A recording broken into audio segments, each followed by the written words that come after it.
ओए बेटे बेटे बेटा,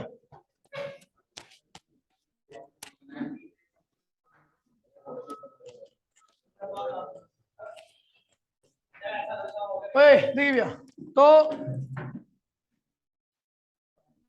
लास्ट क्लास में मैंने कुछ क्वेश्चंस कराए थे, 2 क्वेश्चन छोड़ दिए थे, ठीक है। और आज भी सुबह भी एक क्वेश्चन भेजा था मैंने, है ना? नहीं भेजा था, देखेगा तो पता लगेगा। ठीक भैया, क्वेश्चन क्या कह रहा है भैया? देखिए कह रहा भैया, calculate calculate percentage change in kinetic energy if momentum is change bye 20%। कह रहा भैया काइनेटिक एनर्जी के अंदर परसेंटेज चेंज निकालिए अगर मोमेंटम को हमने कितना पे चेंज कर दिया, 20%। अब एक चीज देखिए भैया, पहले एक फॉर्मूला मैं बताता हूँ, रिलेशन, इसे कहते हैं रिलेशन इन बिटवीन, ओए in between kinetic energy and momentum. Kinetic energy और मोमेंटम के बीच का रिलेशन मैं बताने जा रहा हूं आपको, बहुत आसान है। आपको पता है काइनेटिक एनर्जी क्या होती है? Half m v square. मैंने क्या किया, एम से ऊपर मल्टीप्लाई कर दिया, नीचे एम से डिवाइड कर दिया, कोई दिक्कत तो नहीं है। तो क्या होगा, एम इंटू में एम क्या होगा, m square, v square upon में क्या होगा 2m। तो के इक्वल्स में क्या होगा, एम एम एम वी का होल स्क्वायर अपॉन में क्या हो गया 2m। तो के इक्वल्स में एम वी क्या होता है, मोमेंटम होता है, तो पी स्क्वायर अपॉन में 2m। ये क्या हुआ, अगर आपको मोमेंटम दे रखा है तो आप वहां से काइनेटिक एनर्जी इस तरीके से निकाल सकते हो। अच्छा, अगर आपको मोमेंटम निकालना है तो क्या करोगे, मोमेंटम निकालना, पी निकालना है तो क्या करोगे, 2m को इधर ले आओगे तो क्या होगा 2km, और स्क्वायर को इसके पास ले आओगे तो क्या होगा। तो आप इस रिलेशन से काइनेटिक एनर्जी निकाल सकते हो, इस रिलेशन से आप मोमेंटम निकाल सकते हो, कर लोगे? अभी कह रहा है भैया आपको calculate the change in kinetic energy निकालना है अगर मोमेंटम आपका 20% इंक्रीज किया गया। तो मैंने बोला भैया अगर इनिशियल मोमेंटम हमारा पी है, क्या है, तो फाइनल मोमेंटम क्या होगा भैया, P प्लस 20% ऑफ P, ये तो होगा। तो भैया P प्लस 20% ऑफ P का मतलब होता है 20 अपॉन में 100 इंटू में P, तो ये जाएगा आपका भैया 6P अपॉन में 5। ये हो गया 6P अपॉन में 5, तो होगा सॉल्व करने पर 6P अपॉन में 5 आएगा। ये 5 बार जाएगा तो एलसीएम लेके आएगा। अच्छा देखिए भैया आपको इनिशियल मोमेंटम दे रखा है, क्या दे रखा है, तो इनिशियल काइनेटिक क्या होगी, इनिशियल मोमेंटम का स्क्वायर अपॉन में 2m। तो इनिशियल मोमेंटम क्या है भैया आपका P, तो P स्क्वायर अपॉन में 2m हो गया इनिशियल काइनेटिक। अच्छा, फाइनल मोमेंटम दे रखा है आपको, तो फाइनल काइनेटिक क्या होगी, फाइनल मोमेंटम का स्क्वायर अपॉन में 2m। फाइनल मोमेंटम क्या है भैया 6P अपॉन में 5 का होल स्क्वायर अपॉन में 2m। तो ये क्या होगा भैया 36 P स्क्वायर 25 अपॉन में 2m। कोई दिक्कत तो नहीं है, इसे मल्टीप्लाई नहीं कर रहा, आपको पता लग जाएगा। फिर अभी निकालना, देखिए इनिशियल मोमेंटम दे रखा है, इनिशियल मोमेंटम P है, फाइनल क्या है, ये है। इनिशियल काइनेटिक आपने ये निकाल दी, फाइनल काइनेटिक आपने ये निकाल दी। अब कह रहा है percentage change in kinetic, percentage change in kinetic energy कैसे निकलेगी भैया, देखिए बहुत आसान है कि अगर आपको percentage change in kinetic energy निकालना है तो क्या करोगे भैया, देखिए क्या करोगे भैया, जब भी किसी के अंदर चेंज निकाला जाता है तो change divide by original, change divide by original. तो भैया चेंज कितना हुआ है, तो चेंज कैसे निकलेगा, फाइनल माइनस इनिशियल, और ओरिजिनल क्या था, इनिशियल था, और गुणे में क्या कर दीजिए 100 कर दीजिए। इसकी जगह पर ये रखूंगा तो क्या होगा 36 P स्क्वायर अपॉन में 25 2m, और इसकी जगह पर रखूंगा ये तो क्या होगा P स्क्वायर अपॉन में 2m, ये भैया, और डिवाइड बाय के इनिशियल क्या है भैया, ये है, तो P स्क्वायर अपॉन में 2m, और गुणे में क्या है भैया, ठीक भैया। इस ये थोड़ा अजीब सही हो गया है ना, जगह नहीं, स्पेस नहीं।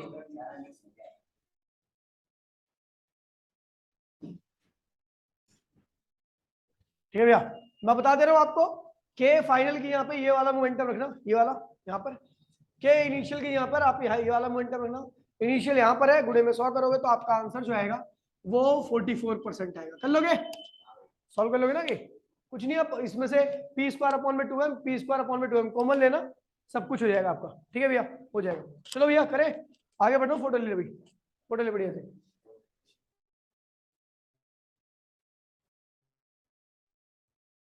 टेलीग्राम पे भेज दो, ठीक है।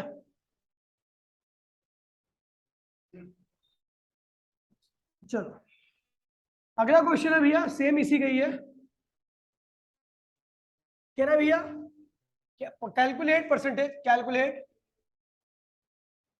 Percentage change in momentum if. कह रहा है भैया calculate percentage change in momentum if kinetic energy is increase by 300%। कितनी इंक्रीज कर दी गई है? कह रहा है calculate the percentage change in momentum if kinetic energy increase by 300%। तो मैंने इनिशियल काइनेटिक को क्या मान लिया, के। फाइनल काइनेटिक क्या होगी भैया? के प्लस 300% ऑफ के, है ना। तो के प्लस 300% ऑफ के का मतलब क्या होता है? के, है ना। तो ये आएगा 4 के। क्या होगा? आपको इनिशियल काइनेटिक पता तो आप इनिशियल मोमेंटम निकाल लोगे, 2m के इनिशियल। और इनिशियल काइनेटिक क्या है? 2m के काइनेटिक क्या है भैया? के। और आपको फाइनल काइनेटिक पता तो आप फाइनल मोमेंटम निकाल लोगे, 2m के फाइनल क्या है भैया? 4 के। क्या आएगा? समझ गई? तो इसको सॉल्व करोगे तो क्या होगा? 4 का अंडर रूट होगा 2, 2m के। कोई दिक्कत तो नहीं है? तो percentage change in kinetic, percentage change in kinetic क्या होगा? के फाइनल, सॉरी मोमेंटम क्या होगा? P final minus P initial बटे में पी इनिशियल गुणे में 100। तो पी फाइनल क्या है भैया? देखिए ये रहा 2 अंडर रूट में 2m के माइनस ये क्या है भैया? इनिशियल क्या है भैया? 2m के डिवाइड बाय फिर इनिशियल 2m के गुणे में 100। सॉल्व करोगे तो आपका आंसर क्या आएगा? परसेंटेज चेंज इन काइनेटिक क्या होगा भैया? 100%। क्या आएगा? ये आंसर आ गया। ठीक है, फोटो ले भाई।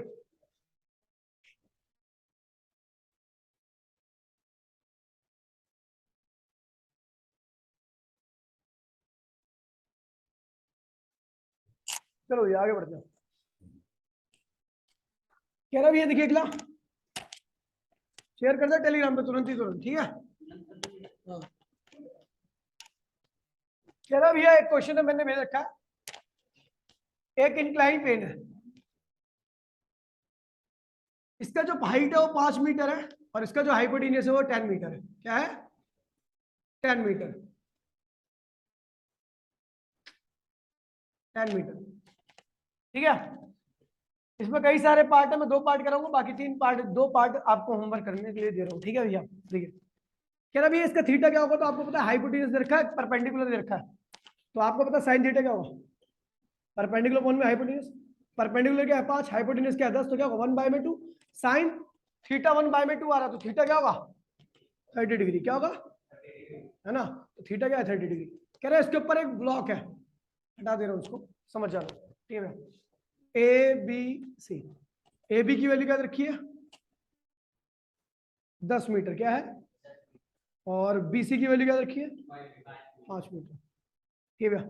और जो ब्लॉक है इसका मास रखा है 0.2 किलोग्राम, ठीक है। तो अभी क्वेश्चन में क्या कह रहा है ध्यान दीजिएगा, ठीक है। अच्छा देखिए ये क्या है? नॉर्मल रिएक्शन है और पहले यहीं पे वेट लग रहा था इसी के लाइन में, लेकिन अब वेट कहाँ चला गया? यहाँ पे कितना एंगल शिफ्ट हुआ? 30। तो अच्छा देखिए भैया इसका मास क्या? 0.2, तो उसका वेट क्या होगा? 2 न्यूटन। क्या होगा? 10 से मल्टीप्लाई करने पर 0.2 इंटू में 10 क्या होगा? तो ये क्या होगा? 2 न्यूटन। तो इधर क्या आएगा? 2 cos 30, इधर क्या आएगा? 2 sin 30। कोई दिक्कत तो नहीं है? हो चुका है। अब कह रहा है भैया कि पहला क्वेश्चन पूछ रहा है calculate, question number first, part first, calculate work done by gravitational force. Gravitational force पता क्या होता है? वेट। ग्रेविटेशनल फोर्स क्या होता है? लेकिन आपको पता है वेट के 2 कंपोनेंट है, एक ये और एक ये। हम उसी कंपोनेंट को कंसीडर करेंगे जिसके डायरेक्शन में या जिसकी अपोजिट डायरेक्शन में ब्लॉक आपका क्या कर रहा है? मूव कर रहा है। तो भैया देखिए इसका तो देखिए इसकी ऐसे तो ब्लॉक मूव नहीं कर रहा, ऐसे में भी ब्लॉक नहीं मूव कर रहा, ऐसे मूव कर रहा, मतलब इस कंपोनेंट को हम कंसीडर, ठीक है भैया, ये कंसीडर होगा वाला ग्रेविटेशन। यही क्या है? ग्रेविटेशन इस वक्त फोर्स है जिसके अगेंस्ट में हम काम कर रहे हैं, ठीक है। तो calculate work done by gravitation force in A to B then B to A से बी पे जाना फिर बी से ए पे आना है। तो भैया वर्क डन ए से बी निकाल लो। क्या निकाल लो? तो भैया ए से बी जब जा रहे हो तो ग्रेविटेशन फोर्स कहां लग रहा है? नीचे। और डिस्प्लेसमेंट कहां हो रहा है? ऊपर। तो वर्डन क्या होता है? अब देखिए ग्रेविटेशन फोर्स डिस्प्लेसमेंट इनटू में cos थीटा, यही है। ग्रेविटेशन फोर्स क्या है? 2 sin 30। और डिस्प्लेसमेंट कितना हो रहा है भैया? 10 मीटर। और मुझे पता है डिस्प्लेसमेंट दे रहा है ग्रेविटेशन फोर्स, तो cos क्या होगा? 180। तो ये -2 sin 30 इंटू में 10। ठीक है भैया। और जब आप बी से ए पे आ रहे हो, बी से ए पे आ रहे हो तो ग्रेविटेशन फोर्स भी नीचे, हम भी नीचे, तो क्या होगा? ग्रेविटेशन फोर्स डिस्प्लेसमेंट और cos थीटा। ग्रेविटेशन फोर्स क्या है? 2 sin 30। डिस्प्लेसमेंट कितना हो रहा है भैया? 10। और बॉडी नीचे आ रही है, ग्रेविटेशन फोर्स भी नीचे, तो एंगल क्या होगा? 0। cos 0 1 होता है, तो 2 sin 30 इंटू में 10। तो ऊपर जाते वक्त देखिए भैया, तो वर्क एक स्केलर क्वांटिटी होता है। क्या होता है भैया? ए से बी, फिर बी से ए पे आने पर क्या होगा? Work A to B plus work B to A का सम कर दीजिए। ठीक है भैया। ए टू बी क्या आएगा? ये नेगेटिव है, ये क्या है भैया? पॉजिटिव है, तो नेट वर्क क्या आएगा? ग्रेविटेशन फोर्स के थ्रू वर्क क्या आ रहा है? 0 आ रहा है। ठीक है। टोटल वे पहला पार्ट।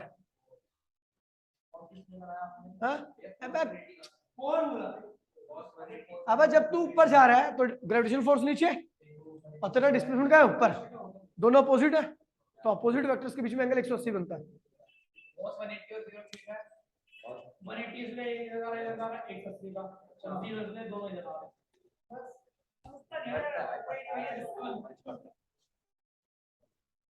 फिर अगला पार्ट ये कह रहा है, देखिए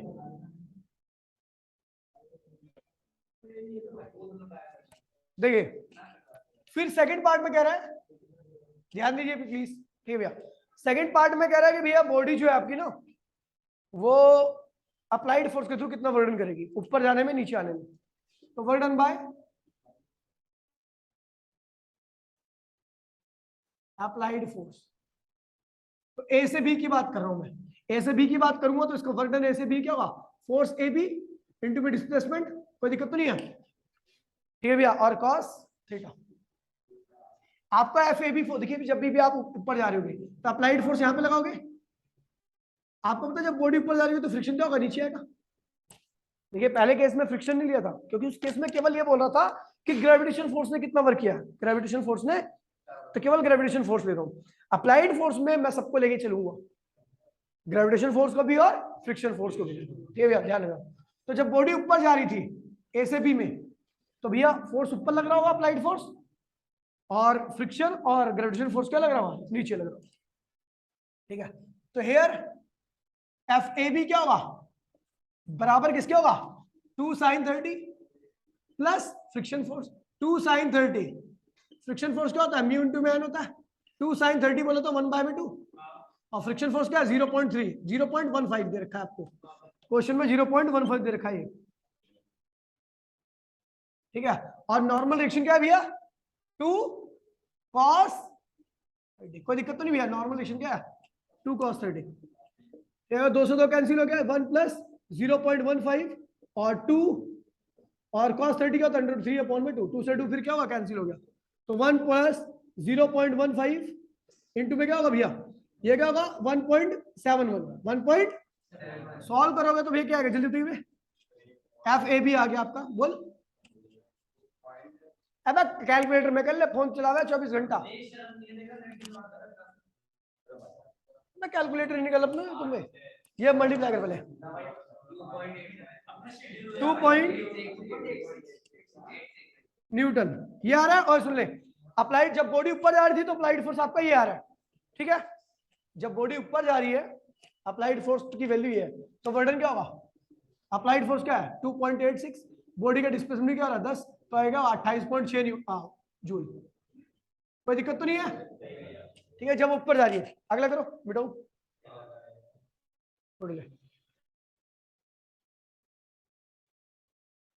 ठीक है।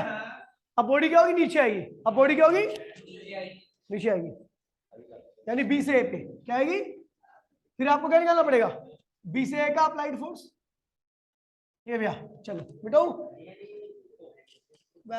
अच्छी फोटो भेजियो ऐसी।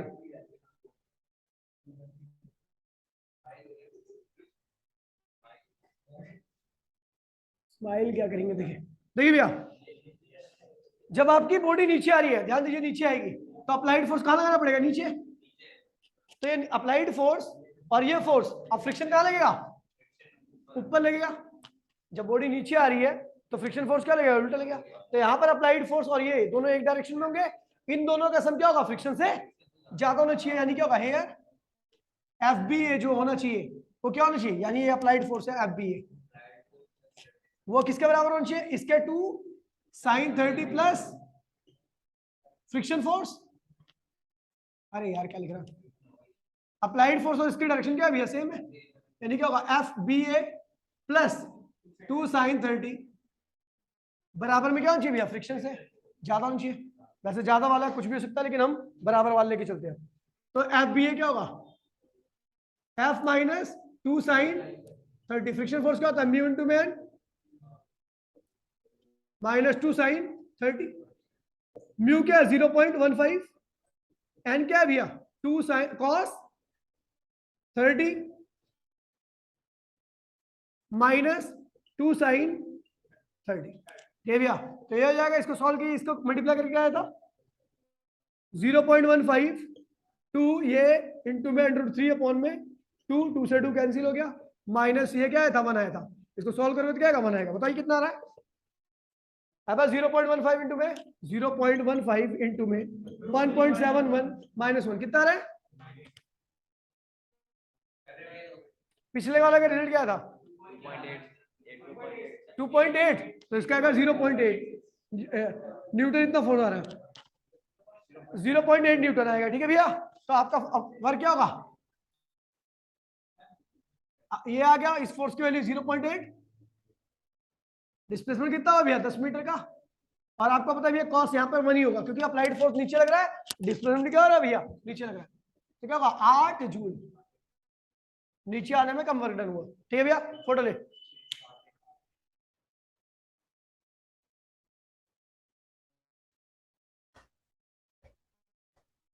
थर्ड पार्ट देखिए, थर्ड पार्ट कौन सा?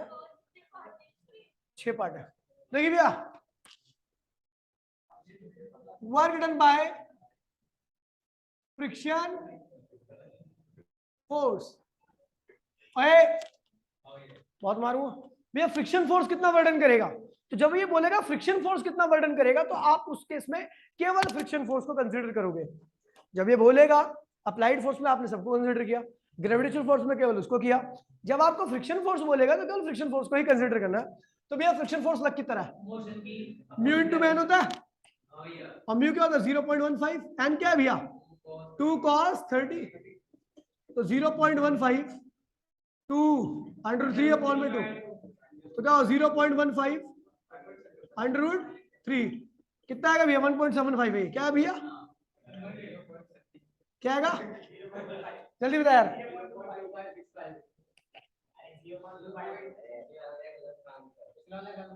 तुमने कर दिया? कांड कर दिया? चलो कोई बात नहीं। 0.2565 इसको 6 कर दिया। ठीक है, ये 2.6 आ गया। क्या आ गया? इतना फ्रिक्शन फोर्स है। और भी एक बात बता दूं, फ्रिक्शन फोर्स से हमेशा एनर्जी रिलीज होती है। क्या होती है? आप चाहे ऊपर जाओ चाहे नीचे आओ, फ्रिक्शन एक जैसा ही लगेगा। ठीक है भैया, तो यहाँ पे वर्क जो भी होगा, टोटल वर्डन, वर्डन ए से बी, फिर बी से ए। तो ये क्या होगा भैया? पहले ऊपर जा रहे हो, देखिए फ्रिक्शन फोर्स हमेशा मोशन से उल्टा लगता है। क्या लगता है? उल्टा लगता है। तो भैया क्या होगा? वर्क ए से बी माइनस वर्क बी से। दोनों वर्क क्या होंगे? नेगेटिव ही होंगे। दोनों वर्क क्या होंगे? पता है ना क्यों? क्योंकि फ्रिक्शन फोर्स हमेशा डिस्प्लेसमेंट क्या होता है? तो फ्रिक्शन फोर्स क्या है? फ्रिक्शन फोर्स इनटू में displacement minus friction force into में डिस्प्लेसमेंट। दोनों ही देखिए, दोनों केस में फ्रिक्शन फोर्स सेम लगेगा, डिस्प्लेसमेंट क्या होगा भैया? सेम होगा। तो इसको लिखो -2F इंटू में डी। फ्रिक्शन फोर्स लिख दोगे कितना है? डिस्प्लेसमेंट कितना होगा? 10 मीटर। सॉल्व कर लोगे, आंसर आ जाएगा। करो भाई, फोटो ले। अरे मुझसे मेरे को फर्क नहीं पड़ता, मैंने कंसेप्ट गलती नहीं बताया ना, क्या दिक्कत है? हो गया? चलो भैया, अब देखिए भैया इसके बाकी के तो एक पार्ट बचे मेरे ख्याल से, अब एक पार्ट बचे इसका, ठीक है, वो देख लेना आप लोग, ठीक है। ये क्वेश्चन अच्छा क्वेश्चन है, इसमें ध्यान रखना, ये क्वेश्चन ऐसे क्वेश्चन ज्यादा आते हैं एग्जाम में, पहले बता दे,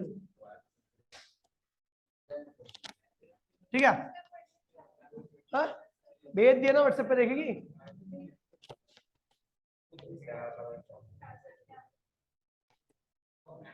देखिए भैया, टॉपिक है अगला पोटेंशियल एनर्जी, क्या है भैया, टॉपिक का नाम है पोटेंशियल एनर्जी, है ना। कितना पार्ट है, 4 है 3 है, मतलब लास्ट पार्ट आपको करना है। देखिए भैया, please please please please please request है, देखिए भैया पोटेंशियल एनर्जी करनी है, क्या करनी है भैया, पोटेंशियल एनर्जी स्टार्ट करनी है। तो ये क्या होती है, कौन सी एनर्जी, तो energy possessed by the body by virtue of position और configuration, energy due to first position और दूसरा कॉन्फ़िगरेशन। देखिए पोजीशन का मतलब होता है हाइट, क्या होता है, और कॉन्फ़िगरेशन का मतलब होता है shape and size, shape and size, ठीक भैया। अगर आप किसी बॉडी की हाइट को चेंज करोगे तो उसके अंदर क्या आती है, पोटेंशियल एनर्जी, या किसी बॉडी की शेप और साइज को चेंज करोगे तब भी उसके अंदर क्या आएगी, पोटेंशियल एनर्जी आएगी, ठीक है भैया। तो इसी को क्या कहते हैं भैया, पोटेंशियल एनर्जी। अब जहां पर ये पोटेंशियल एनर्जी आती है तो वहां पर हमेशा 2 फोर्स लगते हैं। जैसे मान लीजिए मैंने एक बॉडी को उठाया, तो यहाँ पर एक तो मेरा अप्लाइड फोर्स रहेगा, दूसरा एक नीचे लगेगा ग्रेविटेशनल फोर्स। मैंने स्प्रिंग को खींचा, मेरा अप्लाइड फोर्स से खींच रहा है, लेकिन अंदर की तरफ स्प्रिंग भी लगा रही है फोर्स, स्प्रिंग फोर्स, ठीक है भैया। आप जब बॉल को प्रेस करते हो तो अप्लाइड फोर्स लगाते हो प्रेस करने में, लेकिन बॉल भी बाहर की तरफ लगाती है, ठीक है भैया, उसे इलास्टिक फोर्स कहते हैं या रिस्टोरिंग फोर्स कहते हैं, ठीक है भैया। तो इन ऐसी बॉडी जो एक्शन रिएक्शन बेसिस पे काम करती है, जहां पर आप फोर्स लगाओ तो वो आपके गैस में फोर्स लगाने लगे, तो ऐसी ही बॉडी के अंदर क्या आती है भैया, पोटेंशियल एनर्जी आती है। तो मैं आपको सिंपल लैंग्वेज में लिखता हूँ, ऐसी बॉडी, ऐसी कैसे लिखते हैं, वो तो मैं हिंदी में लिख रहा था, वो तो मुझे ही पता है। ऐसी बॉडी जो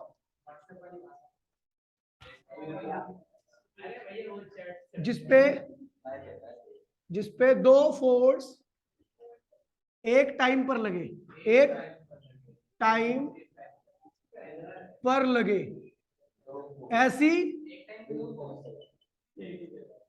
ऐसी बॉडी के अंदर पोटेंशियल एनर्जी स्टोर्ड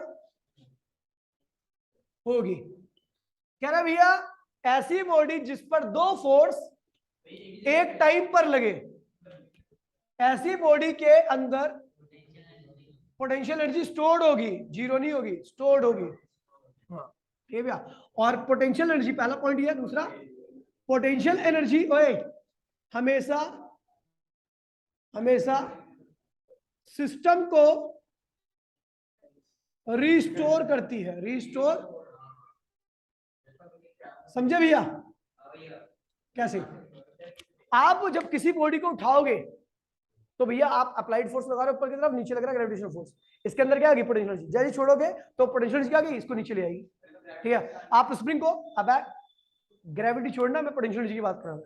आप एक स्प्रिंग को खींच रहे हो, स्प्रिंग के अंदर की तरफ खींच रहे हो, उसके अंदर क्या आ गई, पोटेंशियल एनर्जी आ गई। अब देख, जब कोई फोर्स लगाता है ना, फोर्स वही लगा सकता है जिसके अंदर एनर्जी होती है। अगर मैं ऊपर उठा रहा हूँ, तो इसका मतलब उसके अंदर एक एनर्जी स्टोर हुई है, और उस एनर्जी ने क्या लगाया नीचे की तरफ फोर्स, को मैं ग्रेविटेशन फोर्स कहता हूँ, ठीक है। और वही क्या कर रहा है, नीचे ले आ रहा है। बॉडी वही फोर्स लगाती है जिसके अंदर एनर्जी होती है। तो पहले एनर्जी आती है, देन उसके बाद फोर्स लगता है। स्प्रिंग को मैं खींचता हूँ, उसके अंदर एनर्जी आ जाती है, उसके बाद फोर्स लगाती है, वो अंदर कहाँ, बिल्कुल वो अलग अलग कंडीशन में होता है, ठीक है भैया। तो मैंने बोला पोटेंशियल एनर्जी हमेशा सिस्टम को रिस्टोर करती है, मतलब उसको वैसे ही कर देती है जैसे वो पहला थी, ठीक है। चलो भैया इसके एग्जांपल दे रहा हूं भैया, देखिए ओए, आप जब एक ब्लॉक को उठाते हो तो अप्लाइड फोर्स ऊपर लगाते हो, और वेट कहाँ लगता है, या ग्रेविटी कह सकते हो या ग्रेविटेशनल फोर्स कह सकते हो, वो कहाँ लगता है, नीचे। तो इसके अंदर क्या आएगी, पोटेंशियल एनर्जी क्या आएगी, क्योंकि यहाँ पर 2 फोर्स एक साथ काम कर रहे हैं, दोनों एक दूसरे के क्या, हाँ दोनों फोर्स अपोजिट होते हैं। तू उठा रहा तो नीचे ले आएगा, स्प्रिंग को तू बाहर खींचेगा तो वो अंदर ले आएगी, ठीक है। स्प्रिंग को अगर तू बाहर खींचेगा तो स्प्रिंग फोर्स क्या करेगा, अंदर की तरफ जाएगा। इसके अंदर भी क्या आएगी, अगर तू बॉल को प्रेस करेगा, ये अप्लाइड फोर्स है, तो बॉल भी तो ये क्या करेगी, बाहर की तरफ पुश करेगी।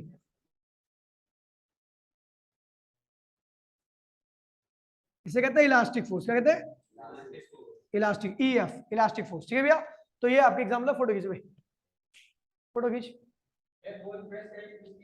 हाँ क्या कह रहा है, अबे मैं इलास्टिक बॉल की बात करूं।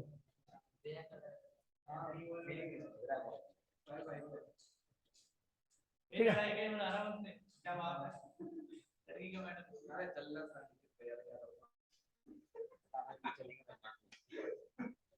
हो गया बेटो।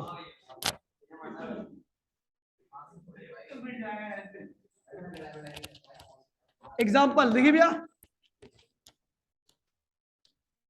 ओए देखिए, पोटेंशियल एनर्जी आपकी तीन टाइप की होती है, थ्री टाइप। फर्स्ट टाइप होती है भैया, ओए जो हम पढ़ रहे हैं उसे कहते हैं ग्रेविटेशनल पोटेंशियल एनर्जी। एक होती है इलास्टिक पोटेंशियल एनर्जी और एक होती है भैया इलेक्ट्रोस्टैटिक पोटेंशियल एनर्जी। हमें जो पढ़ना है शुरू के दो पढ़ना है, जो अभी पढ़ रहे हैं हम वो ग्रेविटेशनल पोटेंशियल एनर्जी है। बाद में इसके बाद इलास्टिक पोटेंशियल एनर्जी पढ़ेंगे। इलास्टिक पोटेंशियल एनर्जी कहाँ पढ़ेंगे, जैसे स्प्रिंग हो गया, रबड़ होगी, इन सब के अंदर। ठीक है, बॉल वगैरह के अंदर नहीं पढ़ते। ठीक है भैया, चलो भैया देखिए, gravitational potential energy, gravitational potential energy. तो ग्रेविटेशनल पोटेंशियल एनर्जी क्यों आती है भैया, पहला due to position, due to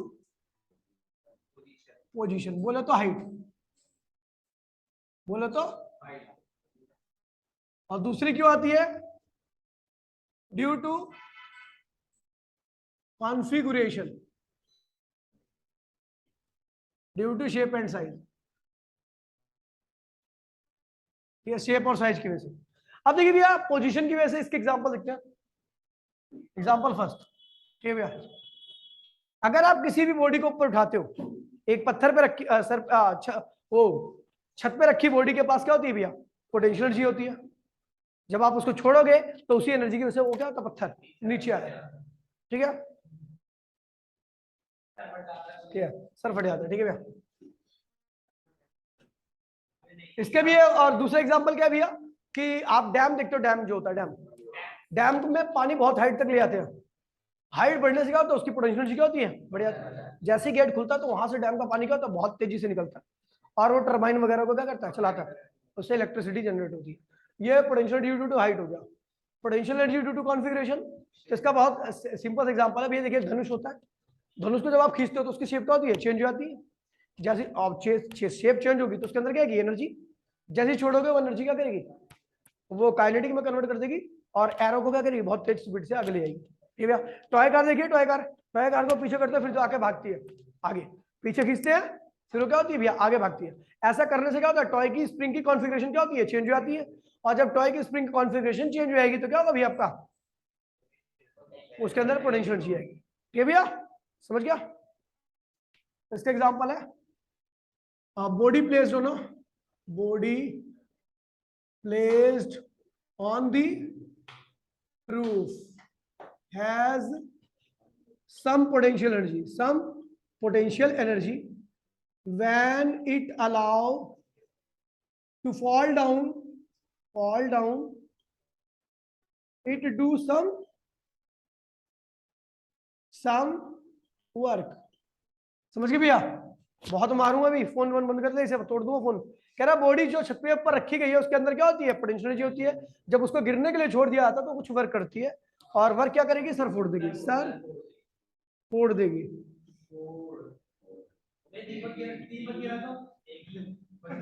धरती फोड़ देगी। दूसरा, ठीक है, the water play the water stored in a dam with great height has large amount of potential energy when gate of dam open the water start, बहुत मारूंगा Shivang, the water start flowing with great speed, with great speed. तो कह रहा है भैया water stored in a dam with a great height has large amount of potential energy. ठीक है भैया, when gate of dam open the water start flowing with a great speed. समझिए भैया, ये इसके ये पोजीशन की वजह से होगी पोटेंशियल एनर्जी। ठीक है भैया, अब देखिए अगला भैया ड्यू टू कॉन्फ़िगरेशन। क्या भैया? Due to configuration. देखिए भैया मैं इसके डायग्राम बना रहा हूं, ज्यादा टाइम नहीं है अपने पास। ये धनुष है, ठीक है भैया, इसके पास पोटेंशियल क्या है भैया? 0 है, धनुष है।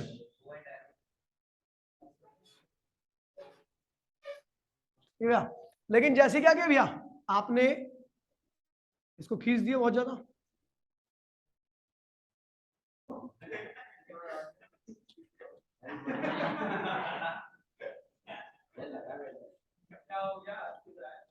ठीक है भैया, तो इसके अंदर क्या आ गई? पोटेंशियल एनर्जी आ गई। क्या आ गई भैया?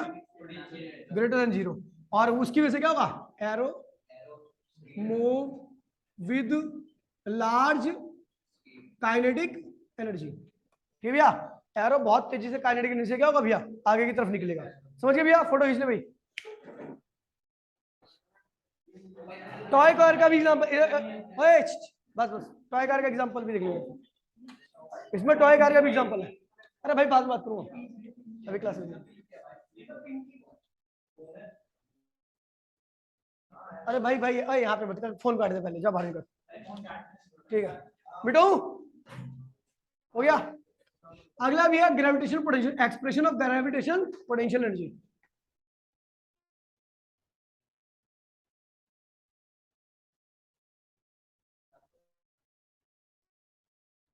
Expression of gravitation potential energy. तो ये देखिए ओए, ग्रेविटेशन पोटेंशियल एनर्जी कब आती है?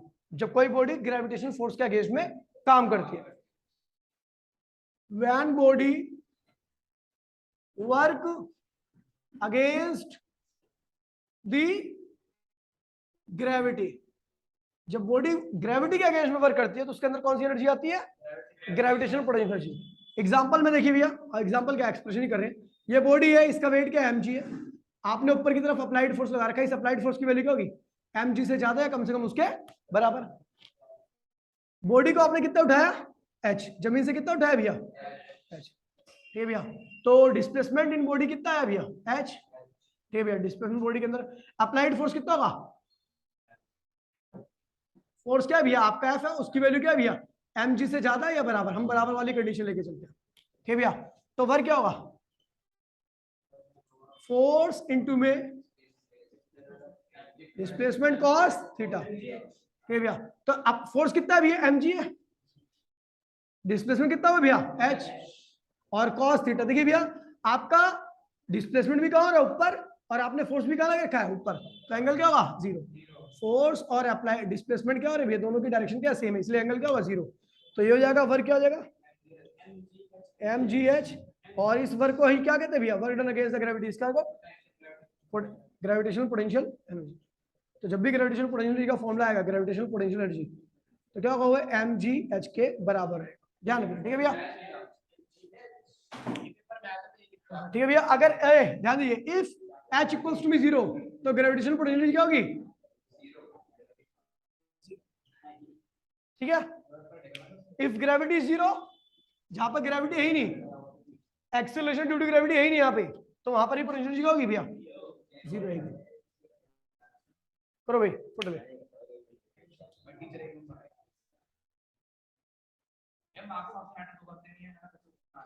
उसमें नहीं, चलो भैया अभी थोड़ी देर बाद स्टार्ट होगी क्लास न्यूमेरिकल की, 5th चैप्टर की।